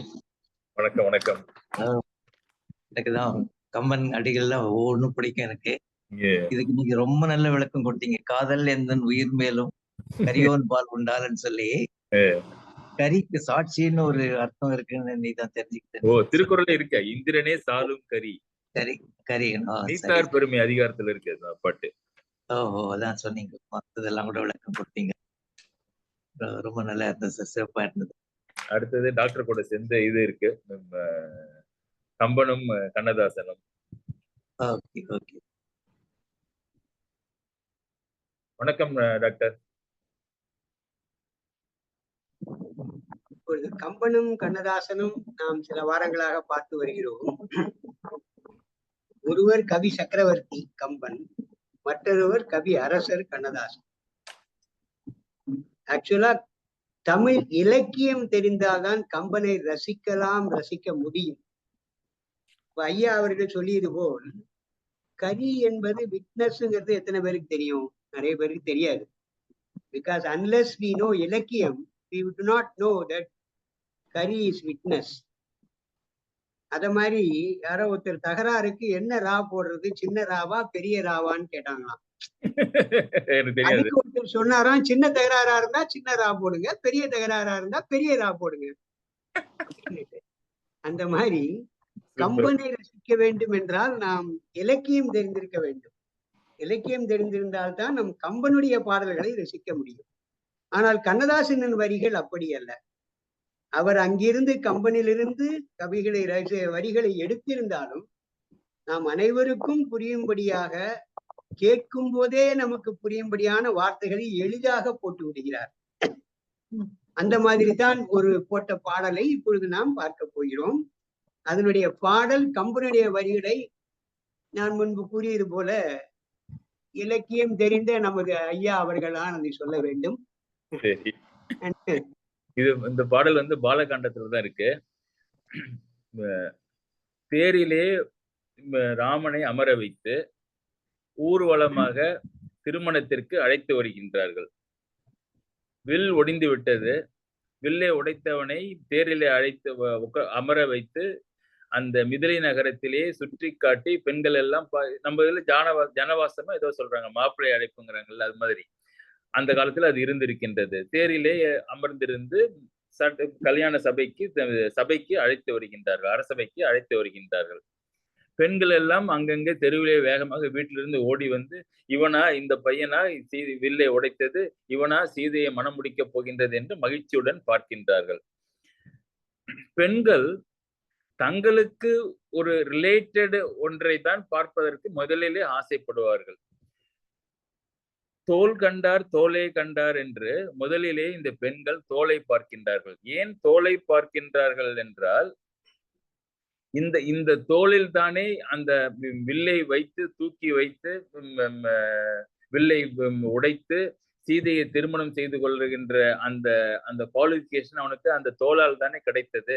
அதனாலே அப்பா என்ன பெரிய தோல் என்று தோலை பார்த்தார்களாம். தோல் கண்டார் தோலே கண்டார், தொடு கழல் கமலமன்ன தாள் கண்டார் தாளே கண்டார், வீர கடல் அணிந்த தாமரை மலர், கமலம்னா தாமரை, தாமரை மலர் போன்ற அவனுடைய பாதங்களை பார்த்தார்களாம். எதனால் அப்படின்னா, அந்த பாதங்களிலிருந்து தூசி வருகின்றது. அந்த தூசியிலே ஒரே ஒரு தூசி ஒரு கல்லின் மேல் பட்டு அந்த கல் அகலிகை என்ற பெண்ணாக மாறியது. அப்பா, பெண்ணுக்கு இவன் எத்தனை உதவிகள் செய்கின்றான் என்று அந்த பாதத்தை பார்த்து மகிழ்ந்தார்களாம். தொடு கழல் கமலமன்ன தாள் கண்டார் தாளே கண்டார், தடக்கை கண்டாரும் மகிதே. அதுவும் அது அப்படிதான். தாடகையை வதம் செய்த அந்த பெரிய கைகளை எடுத்து, பெரிய கைகளை பார்த்து சீதையினுடைய இந்த சிவதனுசை உடைப்பதற்காக குனிந்து அந்த எடுத்து அந்த பெரிய கை ஆயிற்றது. தடக்கை கண்டாரும் அகுதே. இப்படி இந்த பெண்கள் தோல் கண்டார் தோலே கண்டார், தொடுகடல் கமலமன்ன தாள் கண்டார் தாளே கண்டார், தடைக்கை கண்டாரும் அகுதேன்னு ஒன்னொன்னே பார்த்தவர்கள் என்ன பண்ணாங்கன்னா, பக்கத்துல இருந்த பெண்ணை பார்த்து, ஏண்டி நீ தோலை பார்த்தியா நீ அப்படின்னு கேட்டிருக்காங்க. நான் தோலை பார்த்தேன், நீ பார்க்கலையா, என்ன எப்படி இருந்ததுன்னு. நான் எங்கடி தோலை பார்த்தேன், ஏன் என்ன இல்ல, நான் முதல்ல அந்த அகலிகை கதையை கேட்டிருக்கேன். அதனால அந்த அகலிகையை உண்டாக்கிய அந்த கல்லை பெண்ணாக்கிய அந்த தாளை அவனுடைய ஃபுட்டை பார்த்தேன். அதை பார்த்து கொண்டே அப்படியே என் கண்கள் அதிலேயே லைத்து போயிட்டது. அதுக்குள்ள தேர் போயிட்டுதே. தொடு கடல் கமலமன்ன தாள் கண்டார் தாளே பார்த்துக்கிட்டு இருந்தப்ப போயிட்டுதே. அப்புறம் எப்படி I can come back and then look at the shoulder இப்ப இல்லையே, ராமன் போயிட்டானே என்னால. சரி, நீ தான் பாத்திய தோலை பாத்திய, நீ அந்த தாளை பாத்தியான்னா இல்ல, எனக்கும் அப்படியேதான். தோல் பார்த்தேன் தோலே பார்த்தேன், தாளை பார்க்கவில்லை கையை பார்க்கவில்லைன்னு ஒரு உருவத்தை பார்த்தவர்களும் அந்த உருவத்திலேயே மயங்கி அப்படியே நின்று விட்டார்கள். கம்பன் பார்த்து அவங்க பேசுனதெல்லாம் கேட்டான்.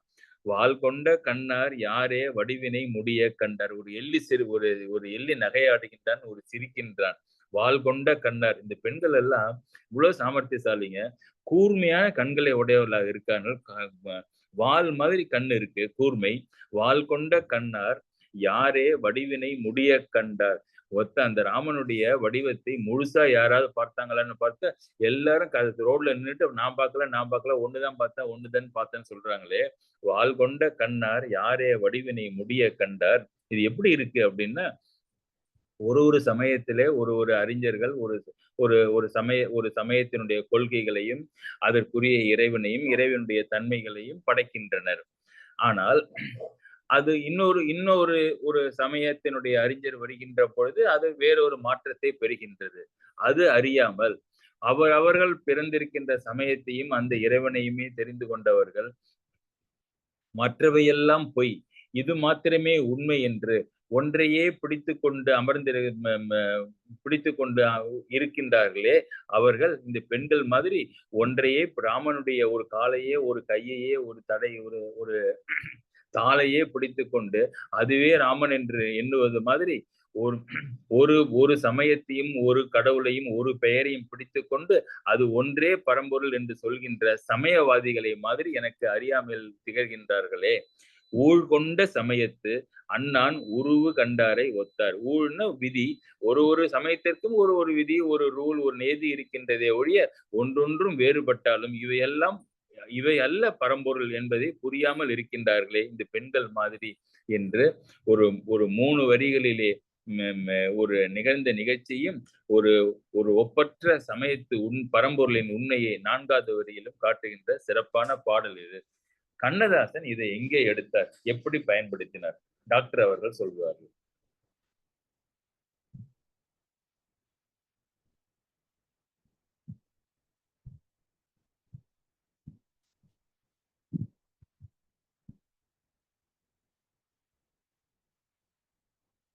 வணக்கம். ஓ சாரி சார், நான் அந்த இதை ஓபன் பண்ண விட்டேன். சரி நினைச்சேன். தோள் கண்டார் தோளே கண்டார் என்ற கம்பனுடைய இந்த பாடலை ஐயா அவர்கள் அருமையாக அதை விளக்கி சொன்னதால் நம்மால் அதை அழகாக ரசிக்க முடிகிறது. ஏனென்றால் நாமே அதற்கு முன்னர் சொல்வதற்கு முன் படித்திருந்தால் நமக்கு அது அவ்வளவு புரிந்திருக்குமா என்று புரியவில்லை. ஒவ்வொரு சொல்லிலும் ஒரு வாக்கியத்தை படைத்து விடுவான் கம்பன். அந்த மாதிரி ஒரு வாக்கியத்தை அவர் படைத்து விடுகிறார். இப்பொழுது உதாரணமாக குறவர் அப்படின்னு சொன்னா இலக்கியத்துல ஆசிரியர் அப்படின்றாங்க. எத்தனை பேருக்கு குறவர் ஆசிரியருங்கிறது தெரியும்னு தெரியல. குறவர்ங்கிறது சின்ன ரா போட்டா ஆசிரியர், பெரிய ரா போட்டா குறவர் இனம், அந்த மாதிரி போயிடுது. அந்த மாதிரி கம்பனுடைய வரிகளை ரசிக்க வேண்டும் என்றால் நமக்கு இலக்கியம் தெரிய வேண்டும். ஆனால் அதையே தோள் கண்டார் தோளே கண்டார் என்ற வரிகளை நமது கண்ணதாசன் அவர்கள் நமது திரைப்பட உலகில் பயன்படுத்தி இருக்கிறார். இதை இதய கமலம் என்னும் படத்தில் 1965 வெளியான படம், ரவிச்சந்திரன் KR விஜயா அவர்கள் நடித்த படம். இதில் ஒரு காதல் பாட்டில் எளிதாக அனைவருக்கும் புரியும்படியாக அந்த பாடலை அமைத்திருக்கிறார் இந்த வரிகளை வைத்து. தோள் கண்டார் தோளே கண்டார் என்ற வரிகளை வைத்து அதை அமைத்திருக்கிறார்.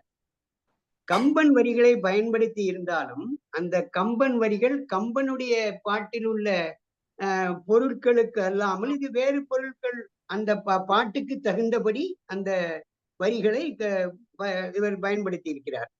கண்ணதாசன் சற்று மாறுபட்டிருக்கும், ஆனால் அது அந்த பாட்டுக்கு அது ஒத்து வரும்படியாக பயன்படுத்தி இருக்கிறார். அதில் கம்பன் ராமருடைய தோள்களை வர்ணிக்கிறார். இங்கு காதலன் காதலி தோள்களை வர்ணிக்கிறதாக கண்ணதாசன் போட்டிருக்கிறார். அந்த பாடலை இப்பொழுது நான் பாடுகிறேன், நீங்கள் கேளுங்கள். தோள் கண்டேன் தோளே கண்டேன், தோளில் இரு கிளிகள் கண்டேன், வாழ் கண்டேன் வாளே கண்டேன், வட்டமிடும் விழிகள் கண்டேன். தோள் கண்டேன் தோளே கண்டேன், கட்டாத மேகம் கட்டி வந்த கூந்தல், எட்டாத நிலவு எட்டி வந்த போது, கட்டாத மேகம் கட்டி வந்த கூந்தல், எட்டாத நிலவு எட்டி வந்த போது, எட்டி வந்த போது, தோள் கண்டேன் தோளே கண்டேன், தோளில் இரு கிளிகள் கண்டேன், வாழ் கண்டேன் வாளே கண்டேன், வட்டமிடும் விழிகள் கண்டேன். தோள் கண்டேன் தோளே கண்டேன், ரெண்டு வண்ணக்கிட்டு சின்ன முல்லை மொட்டு, குங்கும பொட்டு கொஞ்சம் நெஞ்சை தொட்டு, ரெண்டு வண்ணச்சிட்டு சின்ன முல்லை பொட்டு, குங்கும பொட்டு கொஞ்சம் நெஞ்சை தொட்டு, கொஞ்சம் நெஞ்சை தொட்டு தொட்டு, தோள் கண்டேன் தோளே கண்டேன், தோளில் இரு கிளிகள் கண்டேன், வாழ் கண்டேன் வாளே கண்டேன், வட்டமிடும் விழிகள் கண்டேன். தோள் கண்டேன் தோளே கண்டேன், தேடி வந்த திங்கள் திங்களில் செவ்வாய், செவ்வாயில் வெள்ளி தேர்ந்தெடுத்த நள்ளி, தேடி வந்த திங்கள் திங்களில் செவ்வாய், செவ்வாயில் வெள்ளி தேர்ந்தெடுத்த நள்ளி, தேர்ந்தெடுத்தேன் அள்ளி அள்ளி, தோள் கண்டேன் தோளே கண்டேன், தோளில் இரு கிளிகள் கண்டேன், வாழ் கண்டேன் வாளே கண்டேன், வட்டமிடும் விழிகள் கண்டேன். தோள் கண்டேன் தோளே கண்டேன் என்று பெண்ணை வர்ணிக்கிறதாக, காதலன் காதலியை வர்ணிக்கிறதாக அந்த அந்த இடங்களுக்கு இதை பயன்படுத்தி இருக்கிறார் இந்த பாடலில். சிறப்பு சிறப்பு டாக்டர். நீங்க சொன்ன மாதிரி கம்பன் அந்த அங்கே பெண்கள் ஒரு ஆணை வர்ணிக்கின்றார்கள், இங்கே வந்து அவன் வந்து ஆண் பெண்ணை வர்ணிக்கிறார். அது நன்றாக பயன்படுத்தி கொண்டார். ஆமா, அதை பயன்படுத்தி இருக்காரு அந்த வார்த்தைகளை. நன்றி நன்றி. forum is now open for audience. உங்களுடைய கருத்துக்களை சொல்லலாம். திருமங்கலத்துல இருந்து இளங்கோவன் சேர்ந்திருக்கிறாங்க இன்னைக்கு, பாக்குறேன். ஐயா வணக்கம். வணக்கம் வணக்கம் வணக்கம். சொல்லுங்க. நல்லது. வணக்கம் CS ராஜேஷ். வணக்கம் வணக்கம். ஹலோ, நீங்க பேசுறது கேக்குதா? கேக்குதா? ஓகே, நல்ல கிளியரா இருக்கு. ஓகே. அந்த இதை கமலம் அப்போ சினிமா பார்த்தது தான் நான் 65ல. இந்த பாட்டு ரொம்ப ரசிச்சிருப்பேன் அப்பப்போ. ரொம்ப நல்லா எழுதியிருக்காரு. பட் இந்த தோல் நீங்க சொன்னப்பே தெரியும் இந்த பாட்டு தான் வரப்போகுது அப்படின்னு சொல்லி டாக்டர் ரொம்ப அழகா பண்ணாரு. அங்க ஆண் பெண்கள் ஆண் கொடுத்து இப்போ இங்க ஒரு ஆண் வந்து பெண்ணை வர்ணிக்கிறதும் மாத்திருக்காரு. கண்ணதாசன் நல்லா பாடியிருக்காரு, நல்லா எடுத்திருக்காரு. நல்லா காப்பி பண்ணாலும் அவருக்கு தகுந்தவர் நல்லபடியா பாடியிருக்காரு. ரொம்ப சிறப்பா இருந்துச்சு சார் அது பாட்டு. நன்றி நன்றி. கண்ணதாசன் பாடல்கள்ல எக்ஸ்பிளனேஷனே தேவையில்லை, சிம்பிள் லாங்குவேஜ், எல்லாரும் புரிஞ்சுக்கிற மாதிரி அவர் பாடிட்டாரு.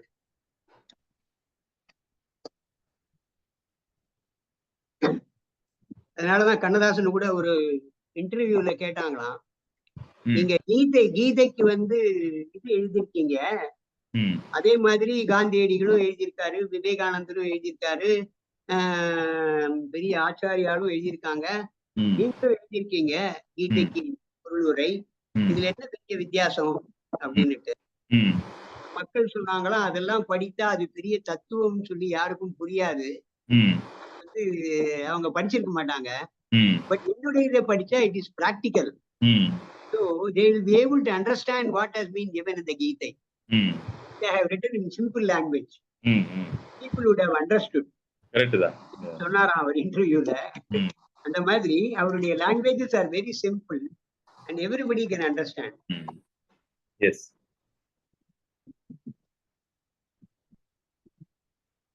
வணக்கம் செல்வம். வணக்கம் வணக்கம் குமார். வணக்கம் சார், நான் டிரைவிங்ல இருக்கேன். அதான். ஓ சரி சரி. ஆசிரியர் ஒண்ணும் இல்ல, ஸ்டாரோட கேட்டாங்க. யாருக்கு ஸ்டார்டிங்லயே டாக்டர் கேட்டாருங்களா? அல்ல, நான் அப்போ இருந்தேன், டிரைவிங்ல இருந்தேன். சரி சரி. ரொம்ப அருமை. சாரோட பாட்டும் 2 பாட்டுமே பிரேயர் சாங், இதுவும் ரொம்ப நல்லா இருந்துச்சு. பாட்டு மாத்திரம் இல்ல, இப்ப டாக்டரோட கமெண்ட்ஸ் என்ன நல்லா இருக்கு. ஆமா, ரொம்ப கிளியரா சிறப்பா இருக்கு கமெண்ட்ஸ். தமிழ் வந்து நல்லாவே இருக்கு. ஆமா சார். சரிங்க சார். நன்றி sir. Thank you doctor sir. Thank you. Thank you Kumar. Thank you very much sir. Bye. வணக்கம், வெங்கட சுப்பிரமணியம் இருக்காங்க லைன்ல, பேசுறீங்களா?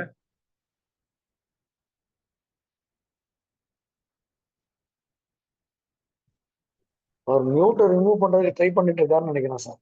ஓஹோ, ஒரு தடவை அவருக்கு ஸ்டக்கப் ஆயிடுது. அந்த சிஸ்டம் ரொம்ப போன தடவை ரொம்ப வருத்தப்பட்டாரு, எவ்வளவு ட்ரை பண்ணாலும் முடிய மாட்டேங்குது போகுது அப்படின்ட்டு. என்ன அவர் கருத்துக்களை மற்றவர்களும் கேட்கலான்னு பார்த்தா அது எங்கிட்ட சொல்லிடுறாரு, பட் எல்லாருக்கும் நல்லா இருக்கும்னு பார்த்தா அது. ஆமா ஆமா, அவர் ட்ரை பண்ற வரைக்கும் சார் ரொம்ப அற்புதமான ஒரு உரை. இன்னைக்கு இருக்கக்கூடிய அந்த கரண்ட் ட்ரெண்டுக்கு நான் என்ன பாக்குறேன் அப்படின்னாக்க, வீட்டுக்கு குருநாதர் வரப்போறாரு அப்படிங்கறதுனால முழுக்க முழுக்க அப்பா எவ்வளவு பெரிய சக்கரவர்த்தியா இருந்தாலும் பரவாயில்ல, யார்கிட்ட பாடம் படிச்சோம் அப்படிங்கிறது தான் மெயின் டேக்அவேயா இருக்கு. எப்படிப்பட்ட ஒரு குருட்ட நம்ம ஒரு சிக்கனா இருக்கும் அப்படின்னு சொல்றது ஒரு பெரிய பெருமை. ப்ராபப்லி இது இனிமே வரக்கூடிய காலங்களுக்கும் இது தேவையான ஒரு சூழ்நிலையா தான் இருக்கு இப்போ, இல்லையா? ஒரு நல்ல படிப்பு, நல்ல கலாச்சாரங்கள், நல்ல பண்பாடு அப்படிங்கிறது. ஆமா, மிச்ச பேர் பேசுவோம் சார். Okay okay, thank you.